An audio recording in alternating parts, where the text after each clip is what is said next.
Visuvanathan Rudrakumaran is the Prime Minister of the Transnational Government of Tamil Eelam, Tgte, which aims to create, through a political solution, a separate homeland for the Tamil people in Sri Lanka. In addition, Mr. Rudrakumaran was also the legal advisor to the Liberation Tigers of Tamil Eelam.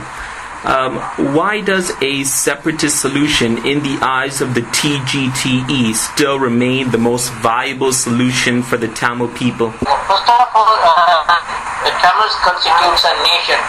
The Tamils, they have a distinct language, distinct culture, so they have these objective factors.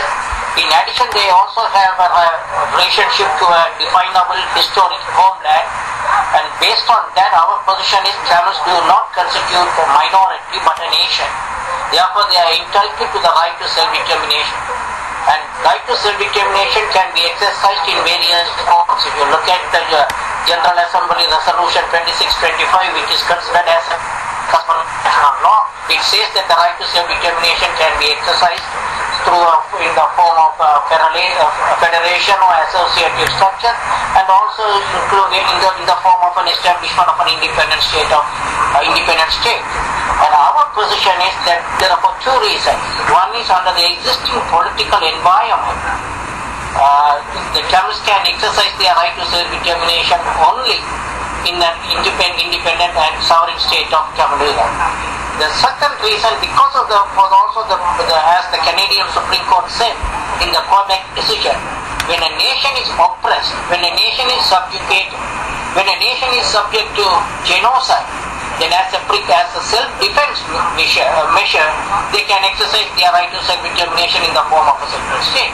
So our position is that since the Tamils, as the Muglivaikal genocide had vividly demonstrated, that the Tamils, for the Tamils to have basic security, they need an independent state. So our position is that because just for the sake of security and for them to live with dignity and freedom, only they can do that only in an independent and sovereign state of Tamil Eelam.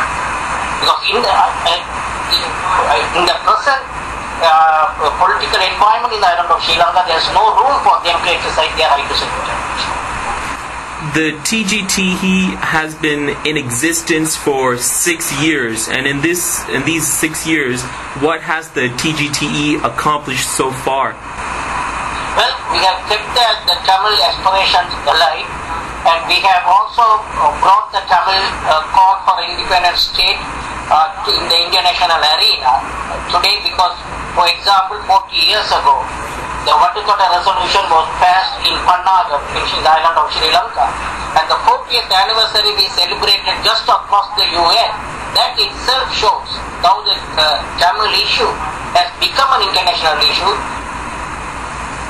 and the Ltte and the Tgte played an important role in galvanizing the international community towards the Tamil issue.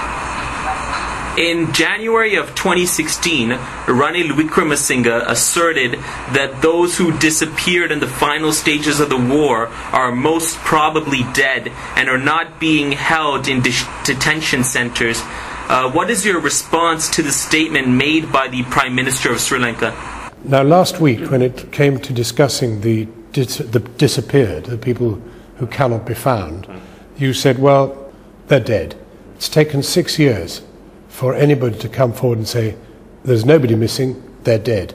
But is that true? Are you certain that there are no detention centres there are people? No, there are no detention centres in the north or the south. Are you certain that everybody who is in any form of detention is known to the government? The 292 in detention are known to the government. And that's all? That's all. No others? No one is. The problem is that we have specific cases in which people are recorded as having surrendered. They were seen in detention 1 year on, but they cannot now be seen. You're saying they're dead. I mean, if they've not come home and they're not... They are most probably dead. But why? I mean, if they died in detention, why? This is why the Special Counsel, the Missing Persons Office and the TRC are there for. We have to find out what happened. At least people want an answer. And you're committed to that? We are committed to that. Arivoli was severely injured in the killing fields, had to be given a colostomy. She saved her husband by helping him to surrender to the army, but he has never been seen again. Last week, Sri Lanka's Prime Minister announced anyone who's missing is dead. நான் இன்று வரைக்கும் எங்கேயோ உயிரோடு இருப்பார், எப்போ என்றாலும் இந்த புனர்வாழ்வு அளித்து இவர்களை விசாரித்து விட்டு விடுவார்கள் என்ற நம்பிக்கையில் இருந்த நாங்கள். ஆனால் கடைசியில் தைப்பொங்கல் எங்களோட இந்த தைப்பொங்கல் அன்று அந்த ஒரு பிரதமர் உயிரோட அழைக்க எங்களோட உறவுகளை இறந்து விட்டார் என்று சொல்லி சொன்னால் அது எந்த வகையில் ஏற்றுக்கொள்ள முடியும்? அது ஒரு நோகடித்த மாதிரி ஒரு கதை. 5 days ago, the President stated he will never agree to international involvement in investigating what happened in these killing fields. We issue a statement. We immediately after Ranil's comment, we issue a statement. I think he cannot simply say like that. He has to give more information. What really happened, or how, on what basis he has come to that conclusion. And we asked the commissioner to intervene, and the commissioner during his visit to Sri Lanka in fact raised this issue and raised these questions. So this matter is, as far as we are concerned, that this issue is not a closed chapter, closed matter. We need further investigation, and we need further prosecution, and we have to bring people who are involved in these disappearances to justice. And that's what we are committed presently, and in this regard we have also appointed 5 legal luminaries as a monitoring and accountability panel to monitor the transitional justice mechanism. So we are working on this issue since 2009 or 2010, we can say. Even if you look at our advisory committee report, in 2010, March 15, we published an advisory committee report. In that report, we said that what happened in the island of Sri Lanka, especially in Mulliwaikal, is not just war crime, or is not just crimes against humanity, but an act of genocide, and we need international justice, and we believe as a transitional justice, as a reparation, in order to ensure non-recurrence,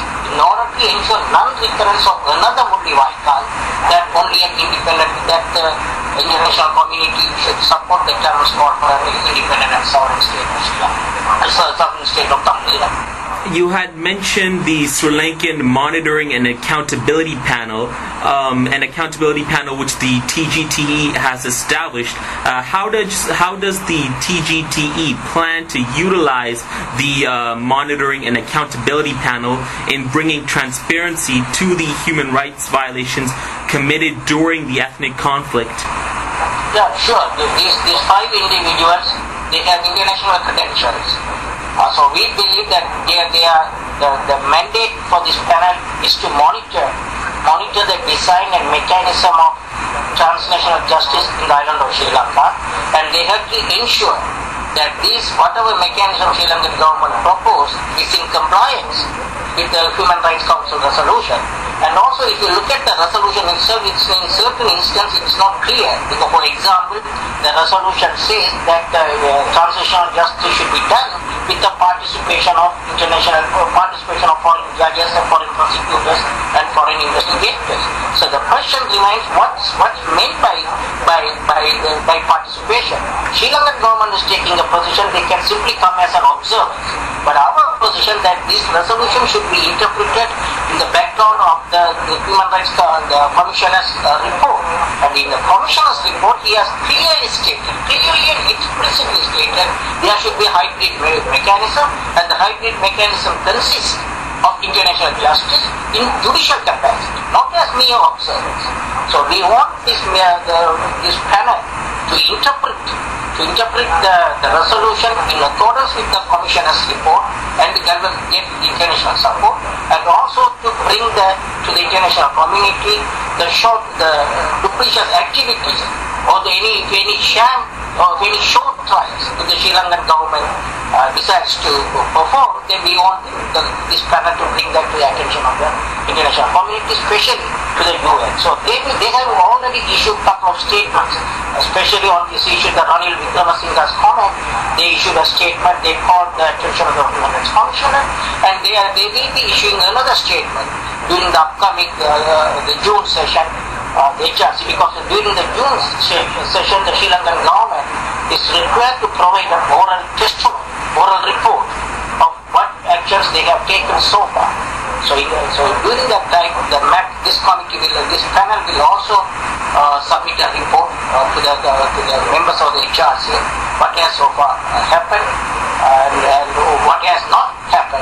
Because our this panel has been established to bring to monitor the transitional mechanism from victims' perspective. In our position, so far the victims have not been consulted in anything. Even today or yesterday, I think the government, the cabinet has passed, as it says, that has given a green light for the Office of Missing Persons. But the government has not consulted the victims. So that's the main problem, because the victims are the Tamils and the government is the Sinhalese. So it's not we have to look it through this ethnic lens. Sri Lanka, as we said earlier and repeatedly, Sri Lankan state itself is not ethnically neutral. That is the main thing we have to take into account. Sri Lankan state represents the Sinhalese government, and the victims are Tamils. So here we are. That's the main reason our position that this matter should be referred to the International Criminal Court under Chapter 7 of the UN Charter. Because our position, because impunity constitutes a threat to peace. So there is an ongoing threat to peace. Therefore, the UN Security Council has to refer this matter to the ICC under Chapter 7. TNA is the official opposition party in Sri Lanka. As official opposition, what political decisions should the TNA be advocating in Parliament in order to improve conditions for the people in the north and east of Sri Lanka? Well, as far as accountability is concerned, because we know that the TNA is also, because they are subject to the 6th Amendment. And you know the 6th Amendment that prohibits asking for an independent state, even by peaceful means. You know, that itself is a violation of freedom of speech, freedom of conscience, and freedom of association. So we are not asking the TNA to talk about an independent state, because we know that they cannot do that. In the 1970s, Tamil leaders started to demand a separate homeland for their people. It would be called Eelam and would take in the northern region around Jaffna and the eastern province around Trincomalee and Batticaloa. Eelam became the rallying cry for the growing bands of young militants. When Tamil MPs adopted the idea, they were banned from Parliament. This was a folly, a fatal mistake on the part of the government of Sri Lanka, because what it in fact did was to drive the moderate elements outside the formal political arena and deny to the Tamil community effective political representation so that their grievances could be articulated through constitutional means. As a result of this, we have had the armed struggle emerging in the forefront of the ethnic confrontation and all other democratic forces being progressively marginalized. That's what the Tgte is for, because the political space is restricted here. We don't have a fully open political space here. That's the main reason Tgte is being formed. Right? So that's what we say in our position, that the diaspora should articulate the Tamil political aspirations fully. And that's one thing that we've been doing. With respect to the accountability process, whether you are in an opposition party, whether you are in a ruling party, or whether just a minority party, I think our position, all the Tamil political parties, the Tamil political leadership, domestic as well as the diaspora political leadership, should call for an international investigation. So we hope that the TNA also will call for an international investigation, because my understanding is TNA's position is a hybrid tribunal. But even what the government is proposing is not even a hybrid tribunal. They just simply want to have it within their existing domestic framework. So we want the TNA to voice their opposition and to come to the UN, to the HRC session in June, and also to make this call for an international investigation.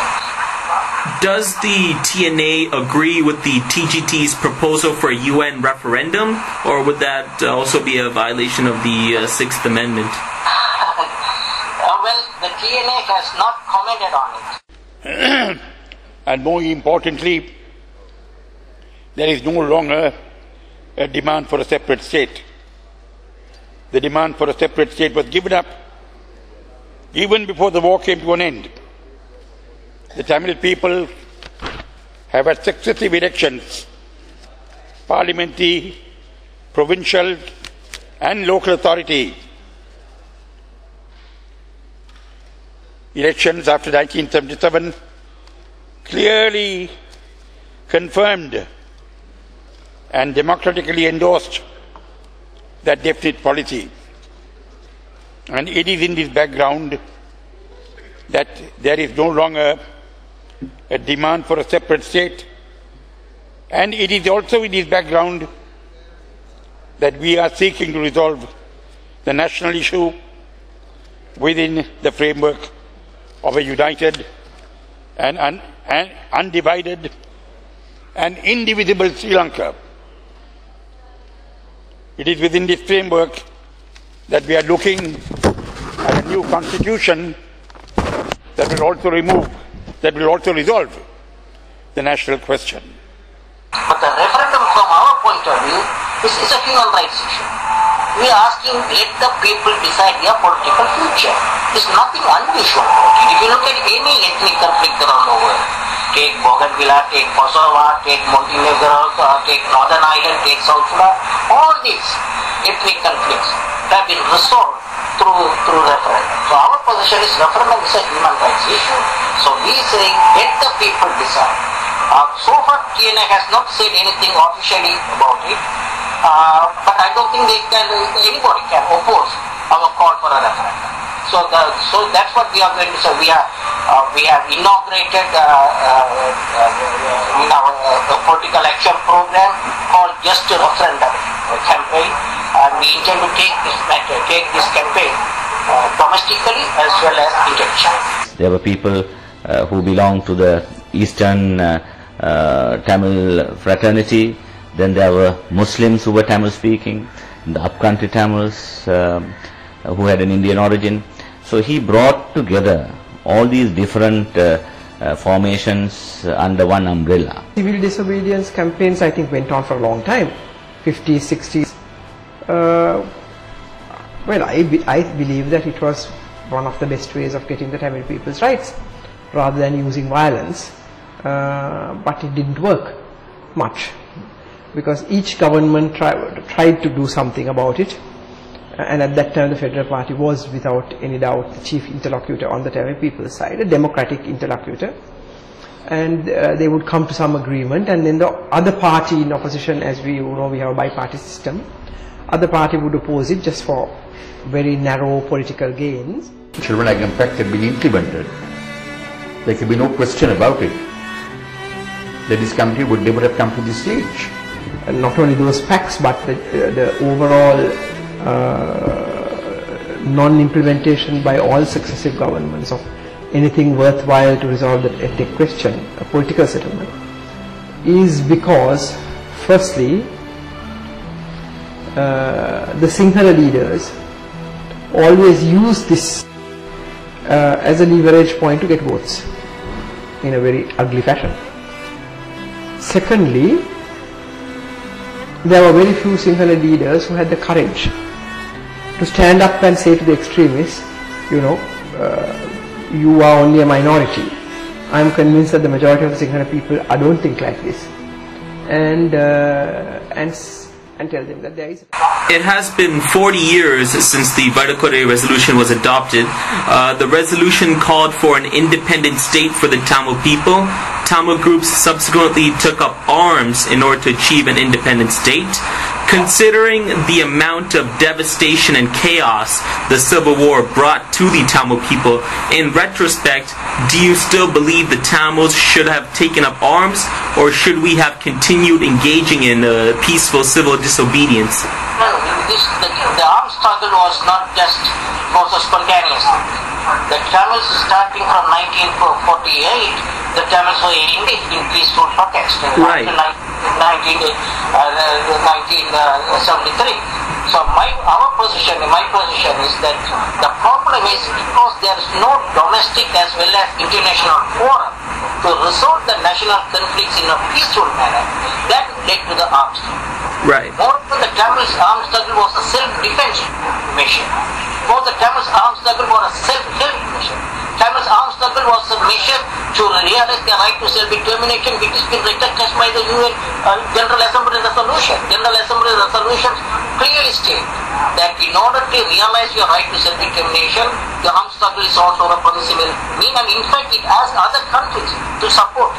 So our position is that the armed struggle is legal under international law, and also if not for the armed struggle, I think the Tamils would have been assimilated to a single nation.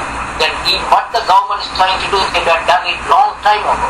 The Tamil armed struggle was the bulwark, was that one that prevented the Tamils to be assimilated into the single nation.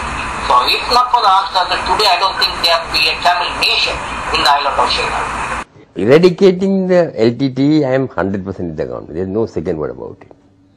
No one has any right to kill another person. No one has any right to deprive another person of his due rights. Ltte had been terribly interfering in the the affairs of men.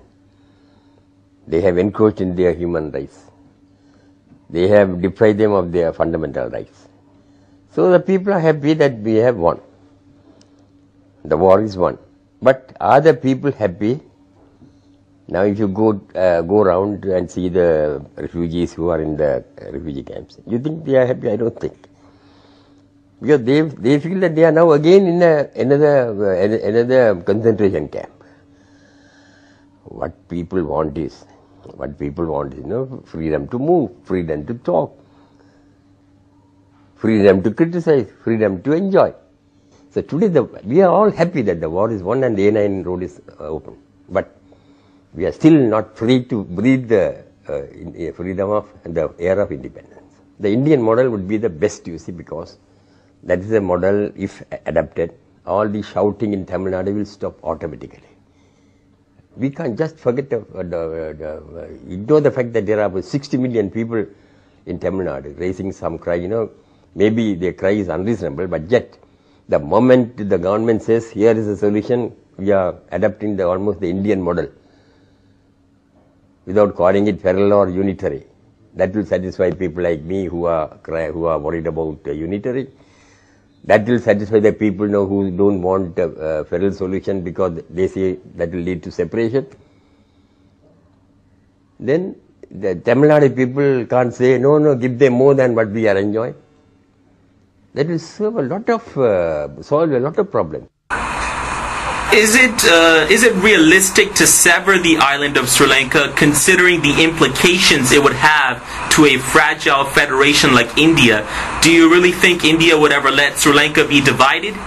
Speaking in Colombo on his arrival on Friday, Prime Minister Modi said India would support Sri Lanka's efforts to bring reconciliation after decades of civil war. We stand with you in your efforts to build a future that accommodates the aspirations of all sections of the society, including Sri Lankan Tamil community, for a life of equality, justice, peace and dignity in a united Sri Lanka.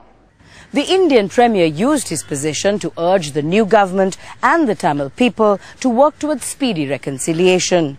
He said India would support and stand side by side Sri Lanka, but urged the Tamils to be patient. I don't see that India will vehemently oppose it. India and any country would prefer to deal Sri Lanka as a one nation. It's easy for any foreign country to deal with Sri Lanka if it remains as one nation.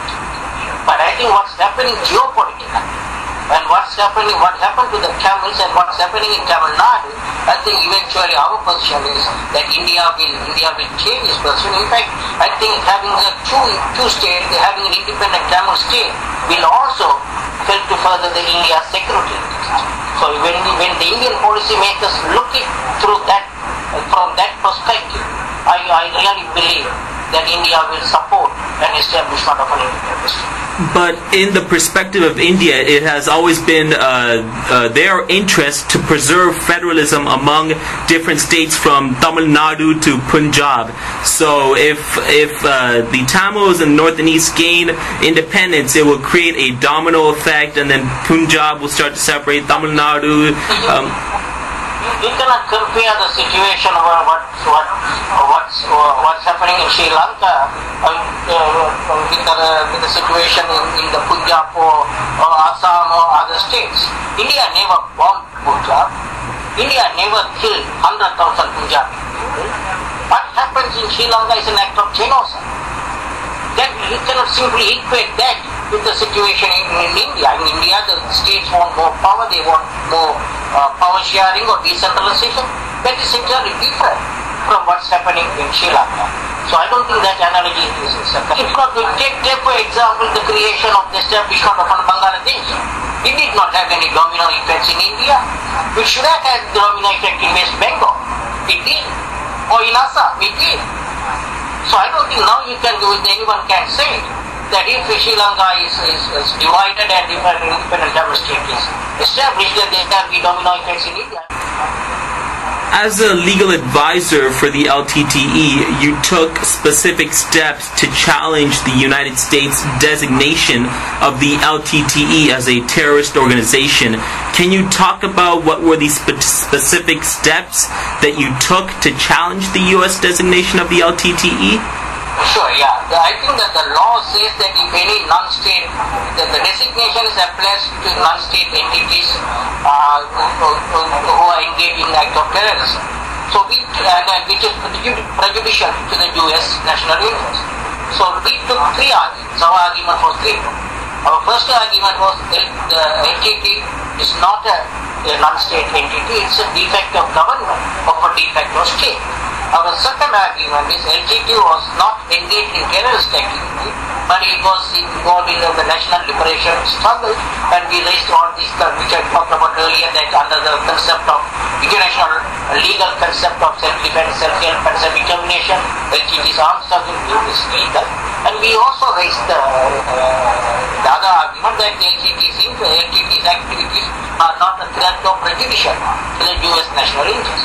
So with respect to the first argument, whether Tgte is a non-state actor or whether Tgte is a de facto government of a de facto state, the court said it is a political question. The court said that we cannot decide on this issue, we simply defer it to the state. With respect to the question is whether Tgte's activities, whether activities were prejudicial to the US national interest, on that issue also the court said this is a political issue, this is a non-justiciable issue, we cannot rule on it, we will simply defer to the state. And only on the issue of whether Tgte was engaged in terrorist activities or whether it was a legitimate national liberation struggle, they cited there was an attack on a police station. So the court said that the attack on a police station cannot be considered as an attack on a legitimate military target, and because of that they said that the Tgte was engaged in so-called quote-unquote terrorist activity. So even though legally we lost that case, I thought that we politically and morally we won that case. We clearly showed to the world that the whole thing, this terrorist designation is a political game. If you don't like it, you just simply designate it as a terrorist organization. So that we exposed that one. So in that respect, I think we won the case. Specifically, if I say politically and morally. And then we also challenged the constitutionality of that law. We challenged the constitutionality of the law. We said that because the law also prohibits from providing material support. So we argued that we want to support the Tgte's legitimate activities. Running the schools, orphanages, medical facilities, courts, etc. But in that respect, we lost here in the US because the US court said that the money is fungible. So you cannot separate the money that goes to these kind of activities and the money that goes to the armed struggle, the liberation struggle. So in that respect, we lost. The court said, no, you cannot provide any material support. But what is tried, but the court also said that you have a right to support both the Ltte, both the National Liberation Struggle, independently. In fact, if you read the opinion, there's a couple of lines the court said, a person in the US has a right to go and say terrorism is the best means to achieve our political goal. That speech is protected. So through that litigation, we dispelled the fear among the people, and then people say that you can politically you can support the Tamil National Liberation Struggle. Tamils called for an independent state, and also you can support the Ltte. So we established these things through this litigation. I disagreed with his view that it was helpful to proscribe the Ltte. Lakshman Kharagama spent a lot of time going around in Europe and other parts of the world, convincing governments to do this with the aim of putting pressure on the Ltte, and also as a reaction to evil acts of the Ltte when they had killed off someone. But still, I think it was a wrong strategy. We should have done exactly the opposite. The more contact with the Ltte, the better. The more different political leaders had been able to speak to Prabhakaran, the more chance there would have been to influence him into a political settlement. Remember that at the end of the day, there was one visit to Prabhakaran by the Commissioner of the European Union at the time, Chris Patton. I think Mr. Kashi from Japan visited him maybe twice, except for that, and Prabhakaran never met a Sinhalese, only once a Muslim delegation. Everyone else speaking to Prabhakaran were either Tamils or Norwegians. And I think that influenced his worldview. It was somewhat narrow. If Prabhakaran had been able to speak to a lot more leaders from the United States, from Europe, from India, from other places, it would have been a much better strategy. And I take this also to other parts of the world. Don't believe in disengagement. Please believe in engagement. Like the LTT's murder of the Sri Lankan Foreign Minister, Lakshman Kharagama, which is what was really what led to the EU's decision to prescribe the tigers in June 2006. Now, once they're prescribed, which is true, the Americans and the Brits were, it's like you're basically, the message then from key international institutions is we're dealing with terrorists. And then you think about the post 9/11 context, this is not exactly a context that is going to encourage Western powers to say, no, the government of that country is the people we should be pressurizing, not the terrorists on the other side. So, I mean, I could agree with you that, I do actually agree with you that more pressure should have been put on the government from, the Rajapaksa government. But it's just that, again, the LTT didn't exactly help things by doing stuff like shooting Kharagama, because it was like as if saying, see, proof, we said they're terrorists, now we've got the evidence. What did you make of the ISGA proposal put forth by the Ltte? We saw it as a positive step because it was the first time the Ltte made its own proposal for a solution to the Sri Lankan conflict. Before that, interestingly enough, for the more than 20 years of Ltte existence, Ltte had never they had put forward some general principles about the right to self-determination, but had never explicitly said how that could happen. So we saw it as a major step forward at the time. However, of course, it was a maximalist proposal coming at a time where there were difficulties in the south. So it played into the hands of people in the south who didn't really want a solution, or didn't want a solution at the time. So it may have been a tactical, difficult proposal at the time, but true, it was the first time such a proposal was put forward by the Ltte. But of course, Balasingham would have wanted a more flexible one, and the influence, this was made by some Tamil scientists or professors from the diaspora working with the top leadership, and it had the aura of being somewhat maximalist and inflexible, but still it was the first time a proposal was on the table, and it was a proposal which of course should be discussed, not taken as a take it or leave it basis. This is the Thailand one now. The peace talks between the Sri Lankan government and the Ltte. So I participated as a legal advisor. So when we prepared, you have heard about the ISGA, the Interim Self-Governing Authority. It was a very detailed proposal put forward by the Ltte. At that time when Ltte submitted the proposal, even many world leaders, they commented positively. But then Chandrika disrupted the peace talks. She dissolved the government and disturbed the peace talks. When Mr. Kamal Shelvan put forward, submitted the ISGA, he said, okay, he didn't say just take it or leave it. Ltte never said just take it or leave it. Actually, said that, okay, we consider this as a basis and we negotiate. Well, if the government had any concern or anything, then they could have brought it to the negotiating table. We could have negotiated. But that didn't happen. And who was the cause? It was the Sri Lankan government. So we put forward a detailed proposal, and we said this is a basis. This is not the one with a technical view. And the Ranil also has another proposal. So we said, okay, you put both proposals, we'll sit down and talk. But that didn't happen. Anyway, I would say I have written an article also, the flexibility exhibited by the Ltte during the peace talks. Now, every time because Ltte first went to the peace talks saying that we want an interim administration.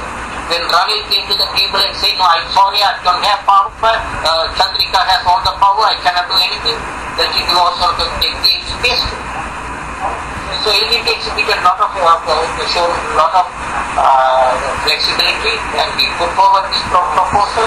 We said just change it only with this, and this can be a basis for negotiation. Within the Sinhalese southern polity, that Ranil came to power, promised a ceasefire. That was great. We've got someone on board here who's going to do peace. And by that stage, Chandrika, she's just a pain in the butt. She keeps making things difficult. So we'll leave her aside and just go with Ranil. And that was, you can see why that happened. But ultimately, of course, that was a totally disastrous move, because it was like, as I mentioned earlier, when the ISGA proposal comes, Chandrika then spots the opportunity to kind of cut off Ranil and she's now in charge of reconciliation. Reconciliation, I know, that's right, in the Sirisena government, that's right.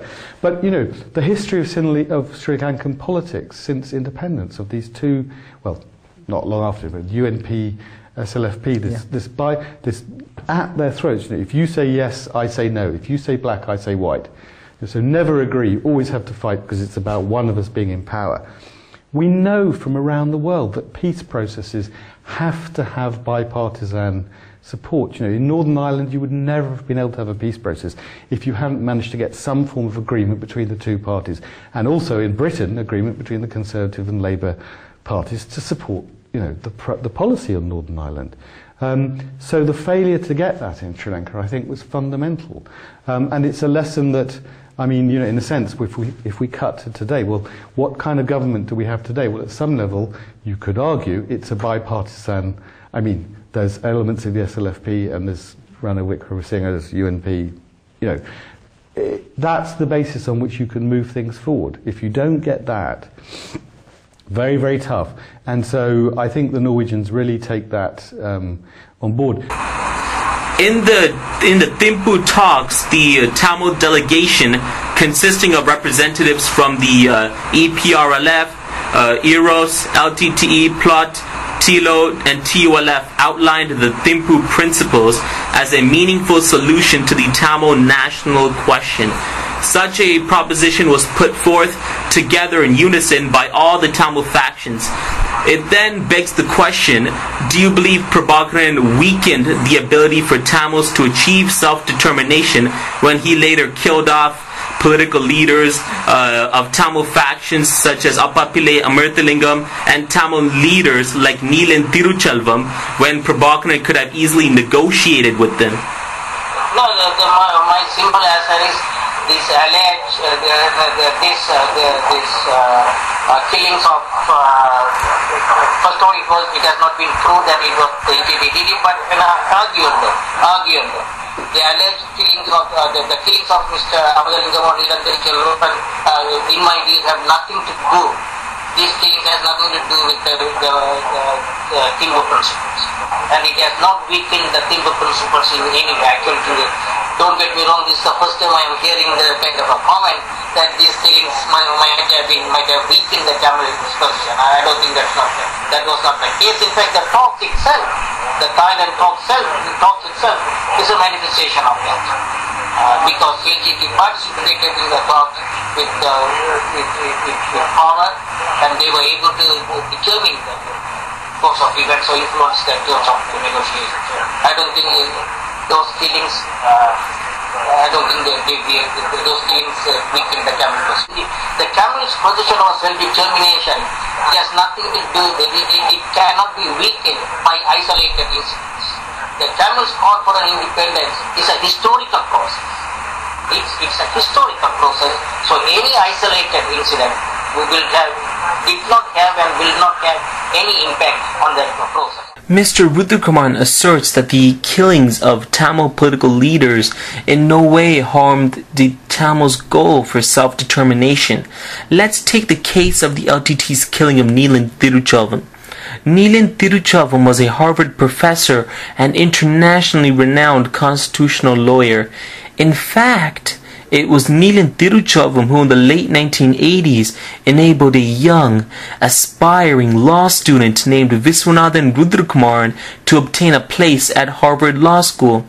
What Neelan did not know then was that Rudrakumaran had links with the Ltte, and Rudrakumaran repays Thiruchelvam's kind gesture of providing an opportunity for Rudrakumaran to enroll in Harvard Law School by stabbing Thiruchelvam in the back and denying that the Ltte even had anything to do with Thiruchelvam's death.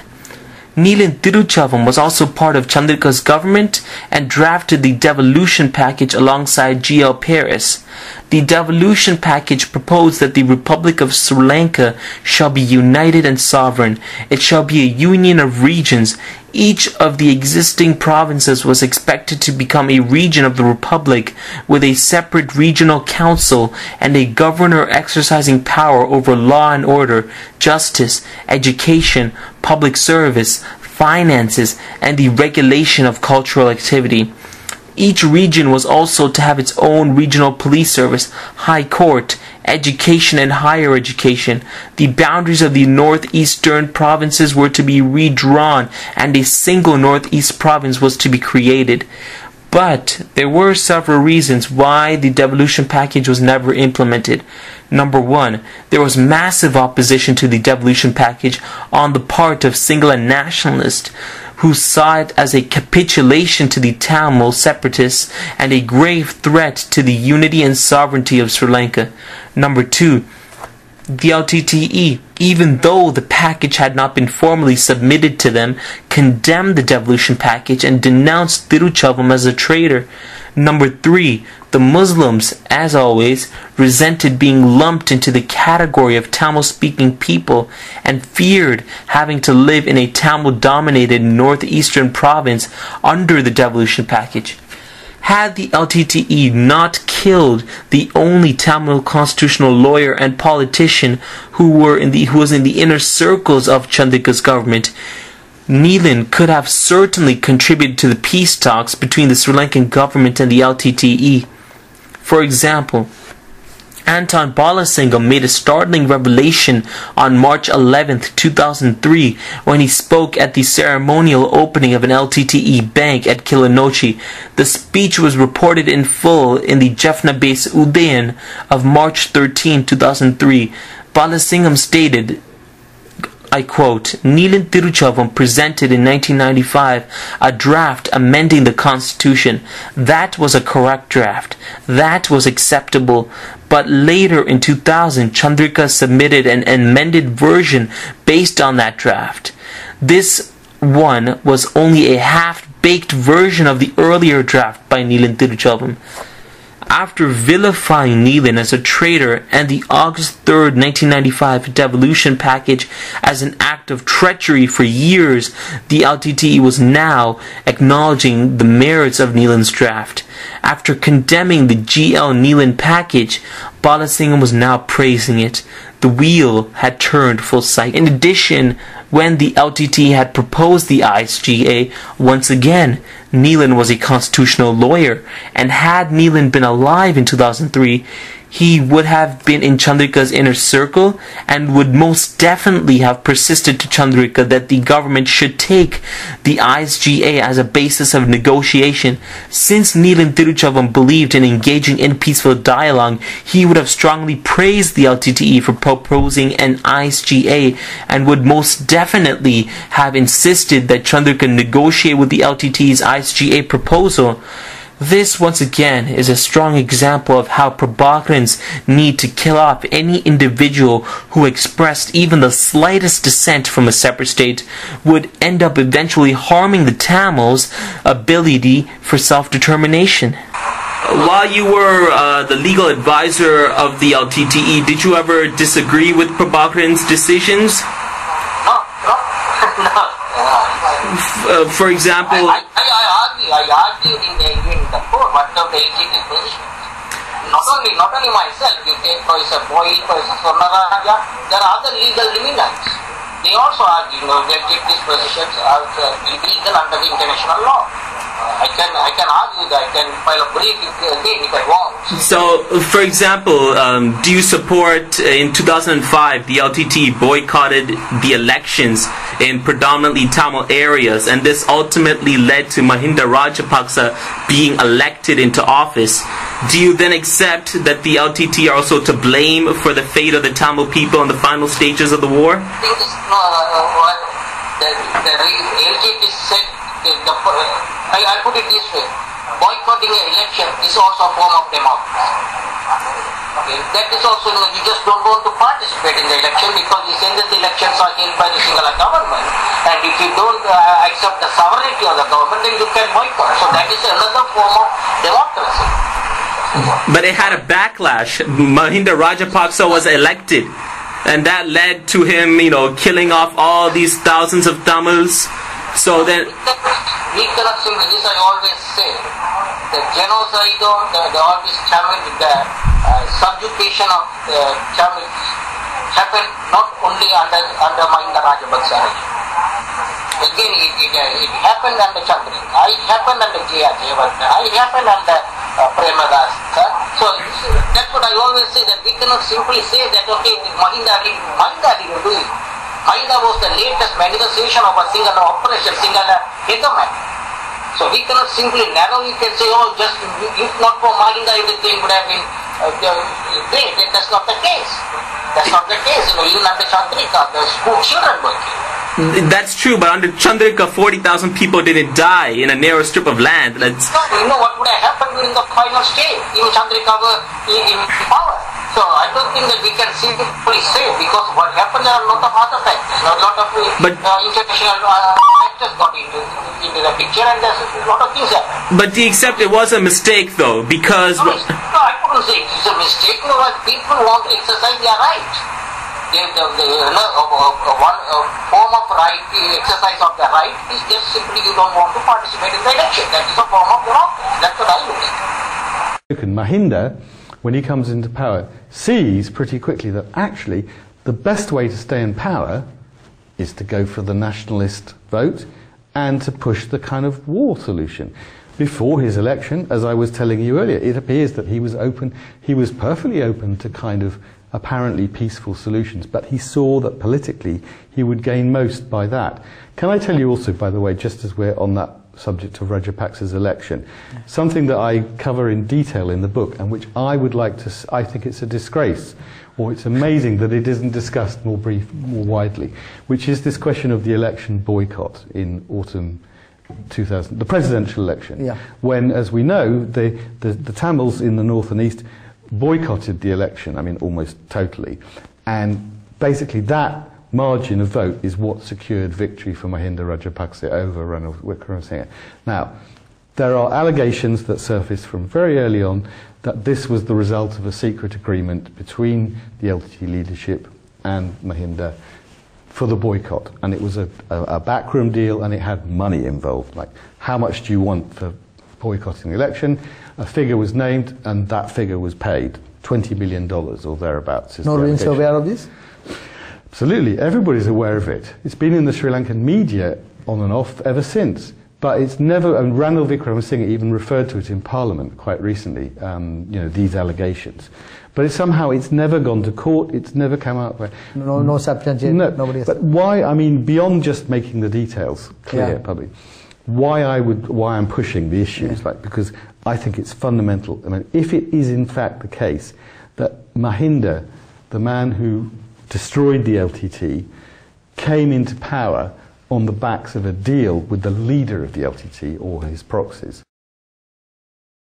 Profound moral and political conclusions or lessons, or call it what you want. So there's some real reflection, for starters, that needs to be done amongst LTT supporters, or then it's like, we can blame the final stages for the message and but what about that? Because if that hadn't happened, if Ranil had stayed in power, like the question you asked before, could have been a very, very different trajectory.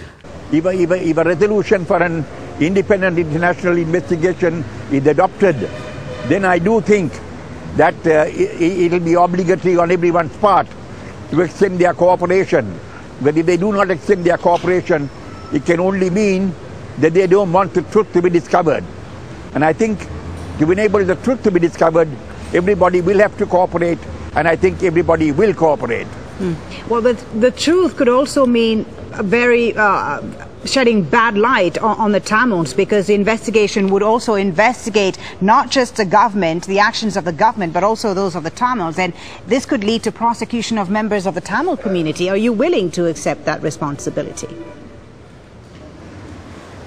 Well, I think if one is looking for the truth, irrespective of who the guilty party is, irrespective of where the blame lies, I think the investigation must be comprehensive.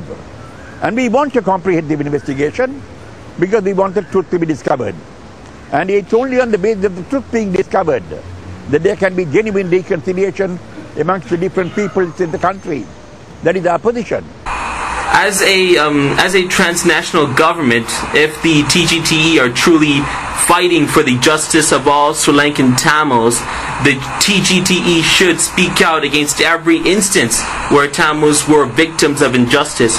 So should the Tgte apologize for certain actions committed by the LTTE which harmed Tamils, such as the ethnic cleansing of Muslims, killing of dissidents like Rajni Tiragama, Neelan Tiruchavam, LTT's killing of Tamil combatants and rival factions, LTT's boycotting of elections in Tamil areas, LTT's forced recruitment of Tamil children in armed combat? Should, as the Prime Minister of the Tgte, should you apologize for such actions? First of all, I think your characterization of you're using the term ethnic killings. Ethnic killings did not happen in Sri Lanka. Okay, ethnic killings normally ethnic killings happen when there's a demonization of a community and then destruction follows that demonization. But if you look at the Tamil-Muslim relationship, the Tamils never demonized the Muslims. So you cannot claim what happened in Sri Lanka was ethnic killings. That's a wrong terminology. எங்களுக்கு இது ஏன்னா வெளியிலலாம் மக்கள் பேசினாங்க, பள்ளியெல்லாம் தாக்குற அவங்க ரெண்டுலாம் கதைக்கிறாங்கன்ட்டு ரெண்டு பகல் கதை இருந்துச்சு. அப்போ நாங்கள் அதை பற்றி பெருசாக ஒன்றும் எடுக்கலை. இனி இதை வெளியே சும்மா எங்கள்ட மக்கள் சும்மா பாதுகாப்புக்காக ரோட்டுகளில் நிற்பாங்க, சும்மா பிள்ளைகள் பாதுகாப்பு வேணும்னு. கரண்ட் இல்லாத நல்ல டயர்கள் குப்பையில் பற்ற வச்சு சும்மா காவல் மாதிரி நிற்பாங்க 9 மணிலேருந்து காலை 5 மணி வரைக்கும். அப்போ விஷயத்தை கேட்டால் தான் நான் நம்பிக்கை கொள்ள நாங்கள் இதில் எப்படி நடக்குமான்ற ஒரு சந்தேகம் இருந்துச்சு. பள்ளியில் வந்து தாக்க மாட்டாங்க தானே. The Ltte had no vision in their mind that Muslims can live with us. They had gone in and assassinated the policeman. Then they went to the mosques. And in the mosque they shot as many people as they could find. Then they went to Eravur, and on the streets of Eravur they shot and killed another 200 or so.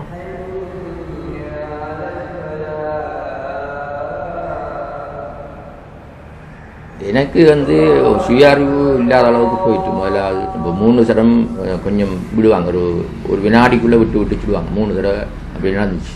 அப்போ முதலாவது தடவை நடக்கும்போது அதுக்குள்ளே நான் நிற்கிறேன் அந்த சிவலில். 2வது தடவை அங்கே ஆரம்பிக்கும்போது அங்கே தூணில் வந்து குந்திக்கணும். அப்போ அதுக்கப்புறம் அந்த கையாடியோட பெஸ்ட்டாக வெடியில் இதுக்குள்ளே இந்த கிரில்லால் வந்து வெடியில் வந்து இந்த தலையை நோக்கி அடிச்சிருந்தேன். அப்போ அதுக்கு நாங்கள் குனிஞ்சிட்டு இந்த இதுக்கு போகிறோம் தொழுகைக்குரிய அந்த இடத்துக்கு போயிட்டு இருக்கிறோம். அப்போ தலையிலேருந்து பாதுகாப்பட்டுச்சு. அப்போ 2வது தடவை நடந்ததோடய எனக்கு சுய அறிவில்லாமல் ஜாதியாக மயக்கமாக இருந்து உடலெல்லாம் தலைச்சி ஆகிட்டு. அப்போ எனக்கு வந்து நான் சும்மா காதை பற்றி அப்படியே கண்ணை மூடிட்டு நம்மளோட போதில் நம்மளும் இதில் பிழைக்க மாட்டோம், இதுக்கு பிறகு எல்லாரும் முடிஞ்சு போகிறது அந்த மாதிரி.